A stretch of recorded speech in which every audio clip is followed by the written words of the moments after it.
gikan sa News Center sa Aksyon Radio. Aksyon Radio.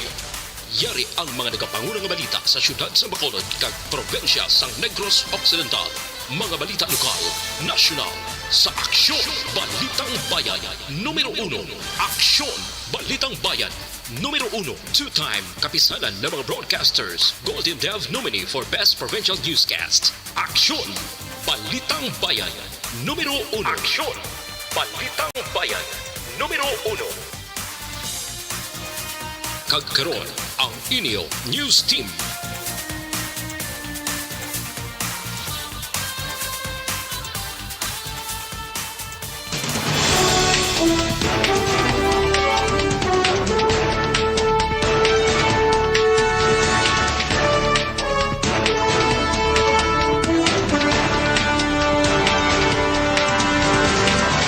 Para sa mga Pangulong dinalaan, una kita sa balita lokal. Barangay Granada nagdaog sa Masquerade Street Dance and Arena Competition. Lalaki patay matapos gilothang sa Banwas ang Calatrava. Mga balita nasyonal, kaso nga pagpatay sa radio broadcaster nga si Percy Lapid na solbar na suno sa kapulisan. Senator Villanueva may panawagan sa CSC angot sa endo sa gobyerno.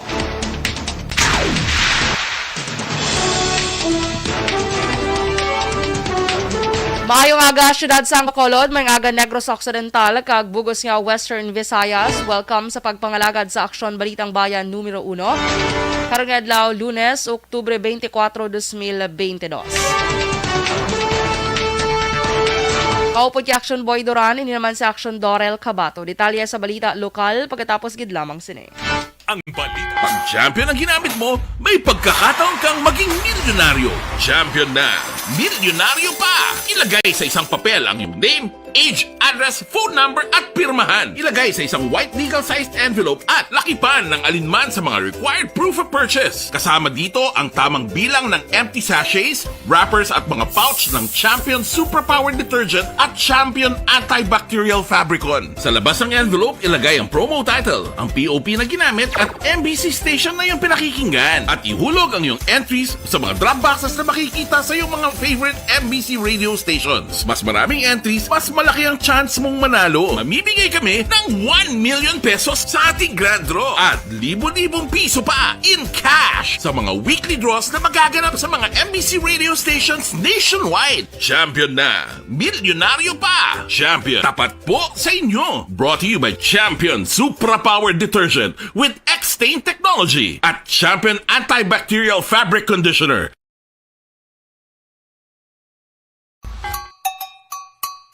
Puwerte nga ability!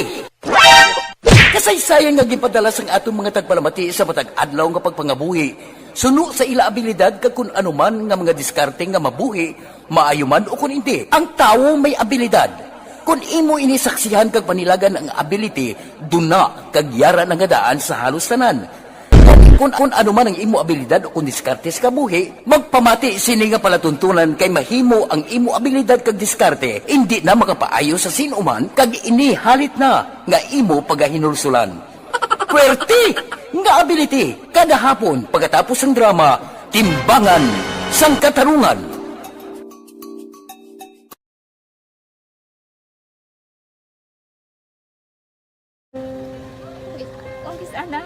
Ano nang nauya ako mangulam.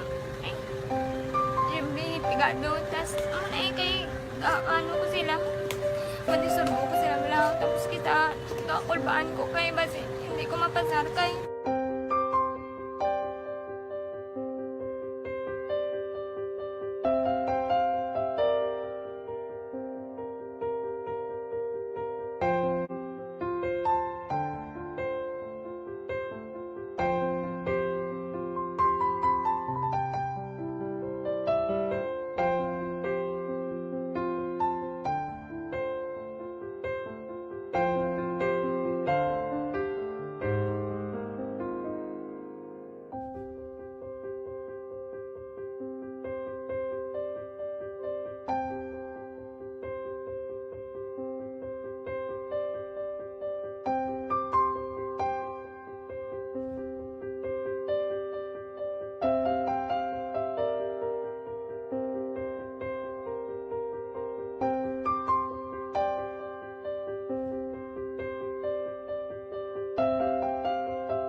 Sa kaalam yaya, garantisado gi ko 100%. Pero ang kapigaduhon, ang maginanggaduso, nga do, hindi yagin matuman ang handog niya. Pero permit siya, gaano sa inyo? Permi gid siya, kay hinablos ko siya. Pero Oo. bali, hindi man ko kabuli kasi siya financially. Ti sa amo na lang nga paagi, kagisa, kung kisa, bibi, kung magdunganay kami sa motor sa ako, pliti, gamay lang nga bagay. Ang mga Gaulam sa kuno sa imo cellphone, sa imo nahulam sa cellphone ko. Pero kung kisa, hindi ko mamapulam. Kami hinablos man ko ba online man. Oo. Ikinanglan niya man ang cellphone. Kisa ga complex sila nga duwa. But sin ikaw nagpadala sang message Oo, para sa ako ano. nagpadala sang Ito wala message. man siya magamit, no? Pero sang last time ginabantayan nyo gid man ang result na. Oo, pero may kuya ga monitor sa Aksyon! Balitang Bayan, numero 1.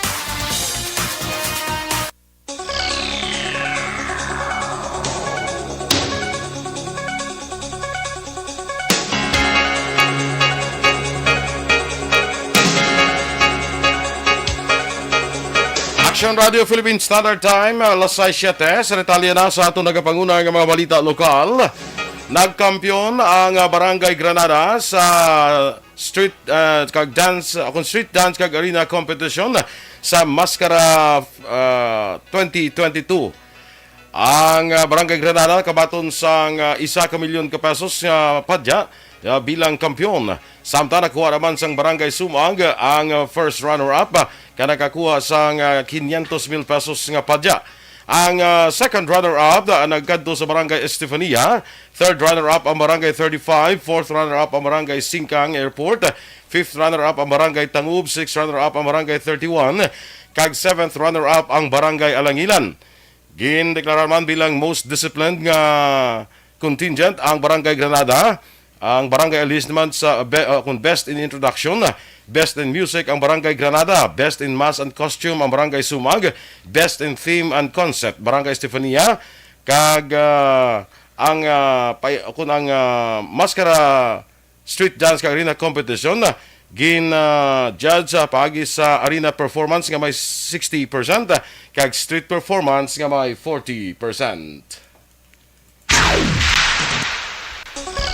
Tuma naman ang kalipay ang nabatyagan ni Kapitan Alfredo Talimudao Jr. sa Barangay Granada matapos nga liwat na balik ang kampyonato sa barangay sa Mascara Street Dance and Arena Competition 2022. Sulo kay Talimudao ang pagkampyon sa barangay ang bangod sa hard work, disiplina kag determinasyon sa mascara dancers. Para kay Talimudao naging worth it ang ila pangabudlay labi na sa pagpulaw sa ila katapusan nga rehearsal.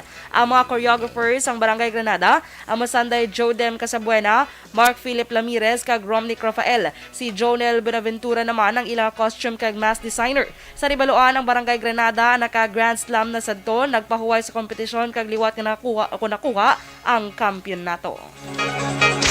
Samtang ginpahag naman ni Police Station 2 Commander, Police Captain Paul Vincent Pindon, nga ila napatuman ang katawhayan kag seguridad sa Lacson Tourism Strip sa siyudad sa Bacolod sa sulod sa 3 kadlaw. Suno kay Pendon, zero crime incident kag wala sa nakalapas sa pagsulundan sa festival site nga yara naman ang pahamtang sa Dalan Lacson. Ginpasalamatan ni Pendon ang masobra 200 ka mga pulis gikan sa PRO6, NOCPO kag ang augmentation sang PIDEA, Philippine Army kag iban pang ahensya nga nagbulig para sa katawhayan sa Dalan Lacson. Ginpasalamatan man ni Pendon ang mga party goers sa kooperasyon kag nagsunod sa mga pagsulundan sa festival site. Sa iban nga balita, lokal, dead on arrival sa hospital ang isa ka lalaki matapos ay ginuthang las 2 ng hapon sa Oktubre 23 sa BarangayAnii, Banuasan, Calatrava. Ang biktimang ginkilala kay Danilo Cuales, 52 anyos, residente sang Barangay Patunan, samtang suspect amo si Ronald Abadilla, 42 anyos, residente naman sang Barangay Lalong, Tanan sa Banuasan, Calatrava. Sa impormasyon gikan sa kapulisan, samtang nagapungko si Cuales sa isa ka tiyangge, kaupo ng iya live-in partner nga si Josephine Tennis, nag-abot si Abadilla kagintiro si Cuales gamit ang wala mahibaluan nga sahi sa armas lutang sa nagkalain sini nga bahin sa ilawas nga mong gintunaan sang iya kamatayon. Palayag pa sang kapulisan, madugay na nga away ang posible rason sang krimen. Patay man ang isa ka panday matapos makuryente sa Barangay 3, siyudad sa Sipalay, pasado las 7 ang tagna sang aga sang Oktubre 22. Ang napatay ang gikilala kay Anthony Villardo, 47 anyos kag residente sa Barangay Villamonte, siyudad sa Bacolod. Suno kay sa Sipalay CDPNP, ginakayo ni Villardo ang kuryente sa kunang balay ni Renato Lapore. Sa aksidente sini nga nakapyutan ang isa ka live wire. Nahulog pa si Villardo sa salog sa balay kanakaangkon sang pila sa ulo. Ginangagaw madala sa ospital si Bilyardo, apang ini ang napatay. Ginhingyo naman sang Department of Agriculture kon DA Region 6 ang publiko labi na mga hog raisers nga magkooperar kasunod sang kumpirmado nga kaso sang African swine fever sa Uton, Iloilo.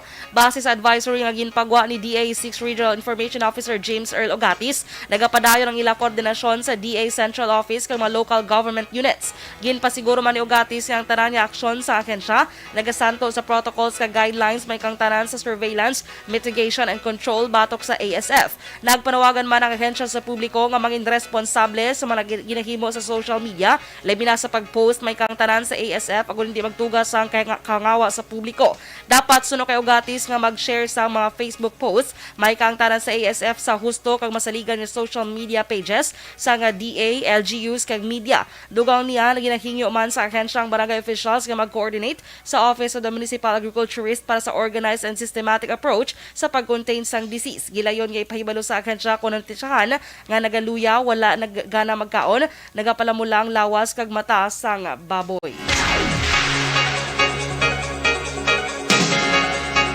Magapatigayon sang COVID-19 Vaccination Demand Generation Campaign ang team sang Relief International sa siyudad sang Kabankalan, si Palay kag Banwa sang Kawayan para kumbensyon ang mga wala mabakunahan nga mga individual nga magpabakuna kontra COVID-19. Ginpahayag ni Provincial Health Officer Dr. Ernel Tumimbang nga sadto pa problema na sang probinsya ang pagkumbenser sa mga Negrosanon nga magpabakuna ilabi na sa mga lugar nga may madamo sang populasyon. Dugang ni Tumimbang, ginpili isang RI ang Kabankalan, si Palay kag Kawayan. Bangod amo ini ang mga lugar sa probinsya nga may manubo nga coverage sa COVID-19 vaccination. Ginklaro ni Tumimbang nga kaugalingon nga pondo sang RI ang pagagaston sa amo nga aktibidad. Ang Demand Generation Campaign magalawig tubtub sa bulan sang Disyembre. Walo naman ka mga rebelde ang napatay, 14 ka mga kadre ang naaresto, samtang 18 ka mga armas ang na-recover sa security operations ng Philippine Army sa idalom sang 303rd Infantry Brigade, humalin sang 2021 tubtub sining nga tuig. Silo kay 303rd Infantry Brigade Commander Brigadier General Inocencio Pasaporte, umpisa sa itong Marso 23, 2021, tubtub sining nga bulan sang Oktubre, nagdangat na sa 8 ka mga miyembro sang CPP-NPA ang napatay sa enkwentro sa isla sang Negros, partikular sa Sitio Agit, Barangay Trinidad, Syudad sang Gihulngan, Negros Oriental, Hacienda Raimunda, Barangay Kapitan Ramon sa Syudad sang Silay, Barangay San Pablo, Banwa sang Manapla, kag sininga tuig sa Barangay Yasuay, kag Karabalan, Syudad sang Himamaylan. Ginpahayag man ni Pasaporte nga ang duha sa 8 sa mga napatay sa enkwentro ang lunsay mga opisyal sa NPA nga mosanday Romeo Nanta alias Kawanito Magbanwa, Commanding Officer sang Regional Operational Command, kag si Ramon Patriarca alias Kausing, Deputy Secretary kag Finance Officer sang Kilusang Rehiyon Negros. Na-recover man sa mga enkwentro ang 11 ka mga high-powered firearms, 2 ka 9mm, 2 ka hand grenade, kag 3 ka mga armas. Naaresto naman ang isa ka street-level individual sa bypass operation sa Silay City PNP sa sitio Dapdap sa Barangay Lantad, Syudad sa Silay. Pasado launan takna sang hapon sa Oktubre 22. Natakpan kilala kay Rosen Haneo, 41 anyos, kag residente man sa sitio Dapdap sa mga lugar. Sunod kay Police Lieutenant Colonel Mark Anthony Daroca, hepe sa Silay City PNP, si Haneo ay isa ka street level individual kag binula nang inapaidalom sa surveillance ang kapulisan. Nakumpiskar kay Haneo ang 6 ka palaba, 3 ka magagbay kag 2 ka talago ka sachet sa ginasuspetsuhan shabu nga nabulbanta, nagabugat sang 12 gramos ka nagabili sang 81,600 pesos. Action Radio Philippine Standard Time, 15 minutos sa nagaligad sa takna ng alas 6. Kaso nga pagpatay sa radio broadcaster nga si Percy Lapid nasulbar na suno sa kapulisan. Samtang Senator Villanueva may panawagan sa CSC angot sa endo sa gobyerno. Ang detalye sa mga balita nasyonal sa pagbalik sang aksyon Balitang Bayan numero 1. Kag sa aton mga aksyon sa panahon karon dapat nakaibalugi kita magpili sang food supplement nga may matuod kag may maayong epekto kag benepisyo sa aton nga ikaing lawas mga Barangay 684. Drama komedya nga nagatalakay sa mga hitabo sa kabuhi, isyu politikal, siyensya, kag kinaugali sa surut kag guwa sang pungsod Pilipinas. Oh my God! Ang mga tagpalamati magkakadlaw sa pagbabati paagi sa kalaglawan nga mga characters kag mga eksena sa atong drama komedya nga mahimo nagakatabo sa ila kasilingan, kapitan, mayor, congressman, senador kag presidente man nga makahatag kalingawan sa matag adlaw nga tanan. Gunggong!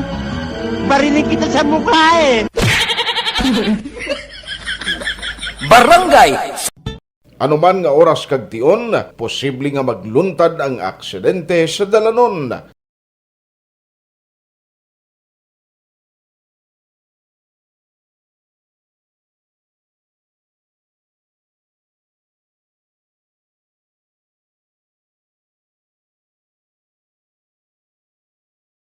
Yari ang pila ka mga road safety tips para malikawan ang vehicular accident. Regular nga i-check ang kondisyon sang imo salakyan, pribado man o kung pampubliko, humalin sa guma, preno, tubtob sa makina. Bilang dugang nga proteksyon, mag-usar sang seatbelt, kag dapat yara sa husto nga anggulo ang side mirror. Maggamit sang signal sa pagliko para may baluan sang nagasunod nga motorista ang imo direksyon. Hindi mag-text samtang nagamaniho o kung nagatabok sa dalan. Hindi mag-drive nga nakainom sa makahulubong nga ilimnon o kung ginato tuyo. I-check ang imo speed limit kag mag-slow down kung madanlog ang dalan. I-check ang blind spots. Magbahar kung may nagatabok nga tawo sa pedestrian lane. Magsuksok sang helmet sa mga nagamaniho sa motorsiklo o kung nagabike. Kung malawig ang pagbiyahe, mag-upod sang relyebo para magbulos sa pagmaniho kung ginakapoy na. Magsunod sa mga traffic rules and regulations. Kag ilabi sa tanan, mangin responsable nga driver. Drive kag ride safe mga kaaksyon.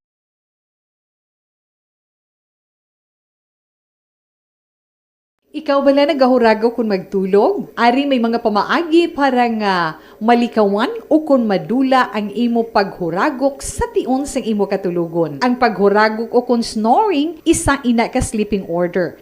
Okay, good morning na dira sa aton nga naga-monitorya sa Facebook. Ha? Please like, follow, and share sa aton sining FB Live. Ana Sinoro, mga aga, Sakaya Homa Lumena, Ray Flores Barrioga, Miss Jinky de Alagdon, Veronica Santillan Manukan, Mary Ann Dioso, ginatamihan nyo man si Rodrigo Dioso Jr. sang happy birthday. Sa dira sa may barangay San Agustin, Isabela, happy birthday da, Rodrigo Dioso Jr. Miss Jinky de Alagdon, happy Monday man sa imo.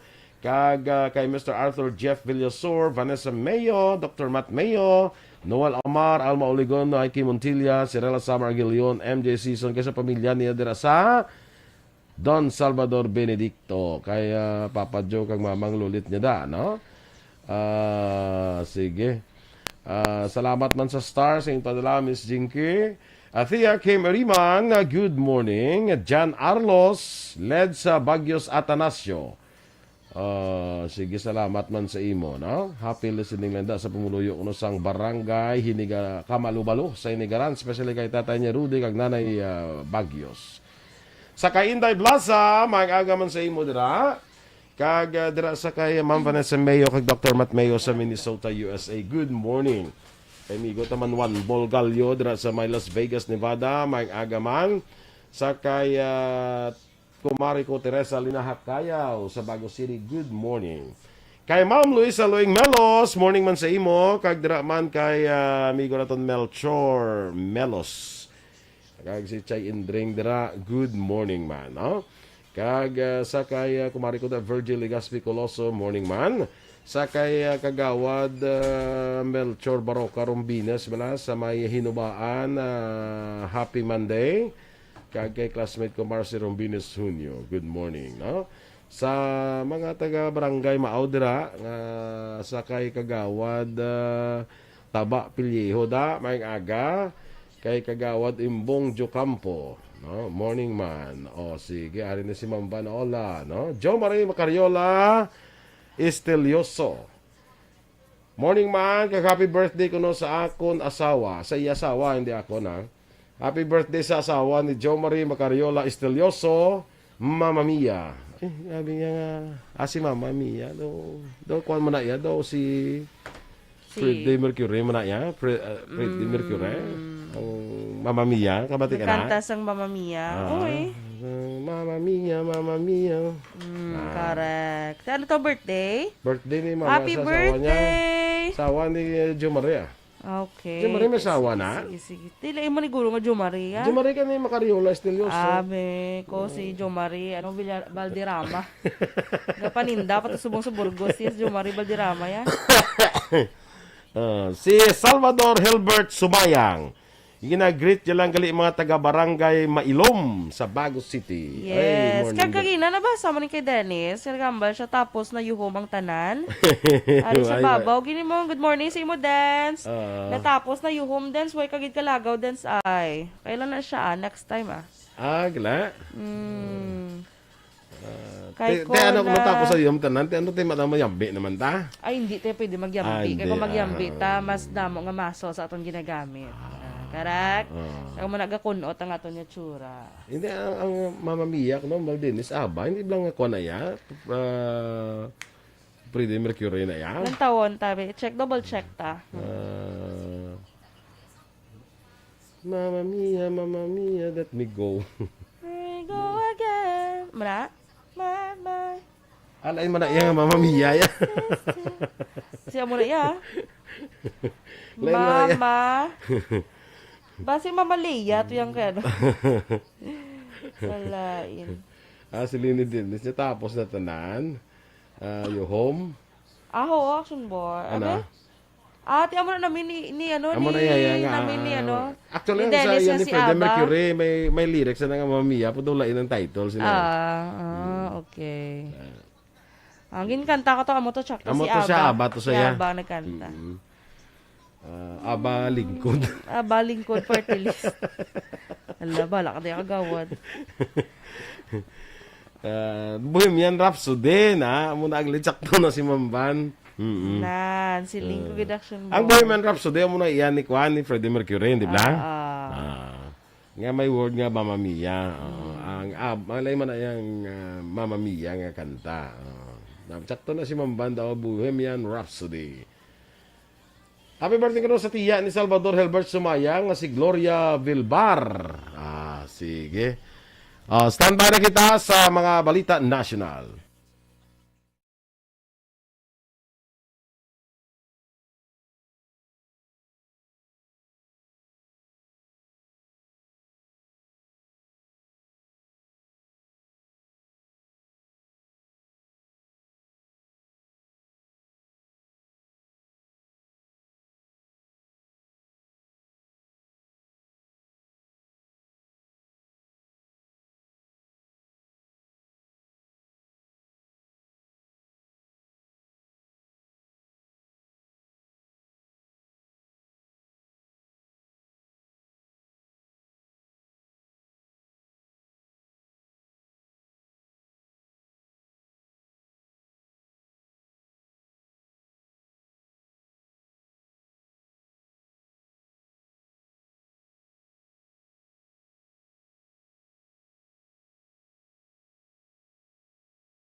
Balitang Bayan Numero 1.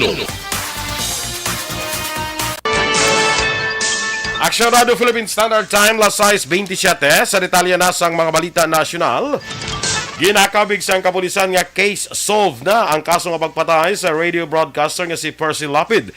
Ginpahayag ni Southern Police District Director Brigadier General Kirby John Craft nga case solved na apan nagpadang nilang investigasyon angot dire. Suno kay Craft, lakip sa ginapatigan nila nga investigasyon, amo ang pag-review sang radio program ni Lapid umpisa tuig 2021 to 2022. Nagapagigangot man sa ila ang amay sang ginaligar first middleman nga nagplano sa pagpatay kay Lapid apang napatay man ni sa New Bilibid Prison bangod sa heat hemorrhage. Ang nasambit nga middleman ang ginkalala kay Cristito Villamor Palanya, ang ginkalala ni self-confessed gunman nga si Joel Escorial. Sa karon maidid nga nabantayan sa Bureau of Jail Management and Penology ang ginaligar ikaduha nga middleman, aging kilala naman kay Christopher Bacoto.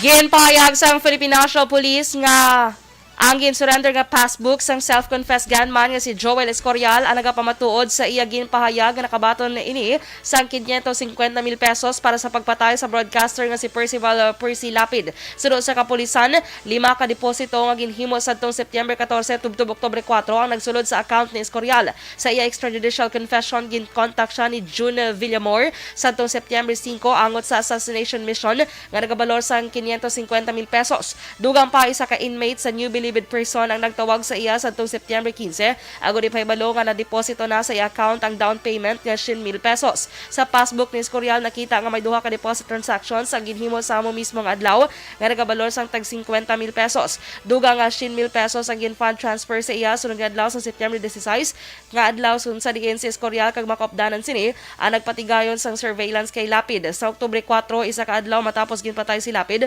may gin-deposito naman nga 50,000 pesos kag 300,000 pesos sa account ni Escorial. Sa karon ginhibalo pa sa kapulisan kung sino ang nagdeposito sa account ni Escorial, bangod sa karon protektado ini sang bank secrecy law.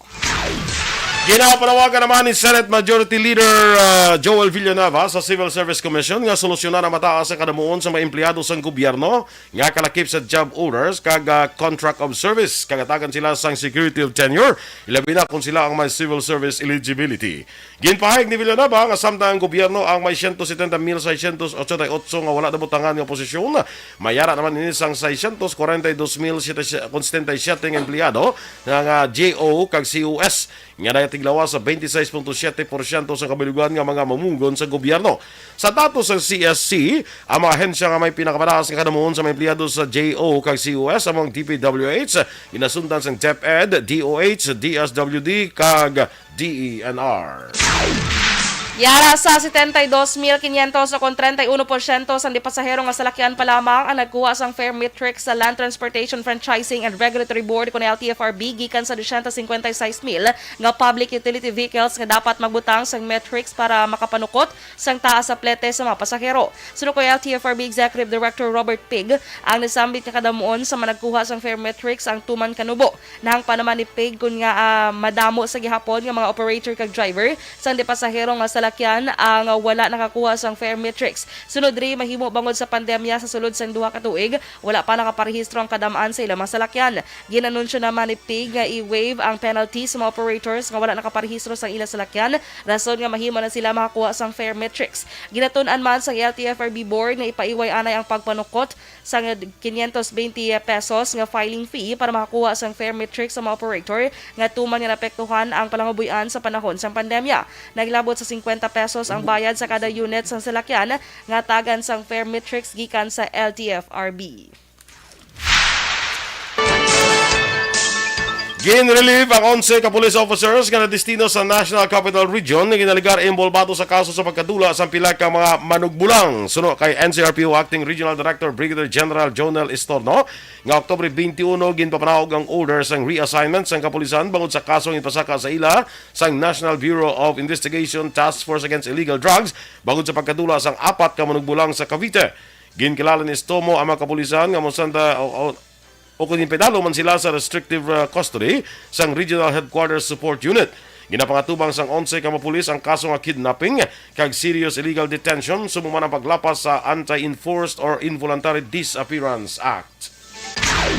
Naka-record ang Pilipinas ang bagong 1,585 kakasos ng COVID-19 kahapon ng adlaw Oktubre 23. Sa datos ng Department of Health, naglambot na sa 3,994,634 ang nagpositibo sa Pilipinas, apang 23,369 na lang ang active cases kag 3,907,489 ang recovered. Iniyan na ang katatlong adlaw nga sunod-sunod nga nubo sa 2,000 kakaso ang na-record kada adlaw. Samtang 37 naman ang bago nga nagkalamatay nga nagdala sa kabilugan nga sa 63,779.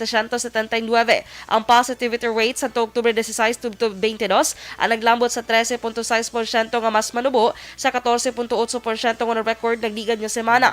Inimanay kawalo nga sunod-sunod nga semana nga nubo sa 20,000 ang na-record nga kaso. Action Radio Philippine Standard Time, las 6:33.